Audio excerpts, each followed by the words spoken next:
जिला कांग्रेस सेवा दल द्वारा मंगलवार को जिला कांग्रेस कमेटी कार्यालय से गांधी मूर्ति तिराहे तक भारत न्याय तिरंगा यात्रा निकाली गई। जिला अध्यक्ष साजिद नायक ने बताया कि 9 अगस्त को महात्मा गांधी के आह्वान पर देश में भारत छोड़ो आंदोलन शुरू हुआ और अंग्रेज भारत छोड़कर चले गए। उस अवसर पर यह यात्रा निकाली गई। जिला सोशल मीडिया प्रभारी भारत दोषी ने बताया कि यात्रा में जिला अध्यक्ष रमेश चंद्र पंड्या, कार्यकारी जिला अध्यक्ष अब्दुल गफ्फार, प्रदेश मुख्य प्रशिक्षक विनोद दादा पाठक, महिला कांग्रेस प्रदेश महामंत्री लता नीनामा, पंचायत समिति सदस्य धीरज मल्लामोर, सेवा दल महिला जिला अध्यक्ष गायत्री खाट, नाथूलाल बुनकर, महावीर पुरी,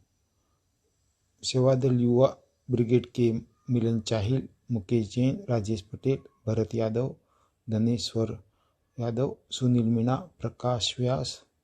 सईद परवाना, विजेश हाड़ा, गणेश तवेड़, दिलीप नीनामा, लक्ष्मण डिंडोर, मोहम्मद रफीक, जाहिद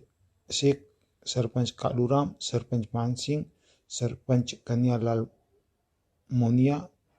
दारू भाई उप सरपंच, मोती भाई पूर्व जनपद, गेंदालाल गरासिया, रामिंग भाई कसारवाड़ी, फूलजी भाई उप सरपंच, ब्लॉक अध्यक्ष आनंद मुनिया, कैलाश डामोर,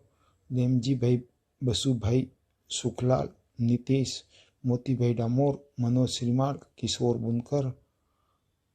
आसिफ मुस्तफ़ा पठान, आसिफ NSUI, कार्तिक उपाध्याय सहित बड़ी संख्या में पदाधिकारियों और कार्यकर्ताओं ने भाग लिया।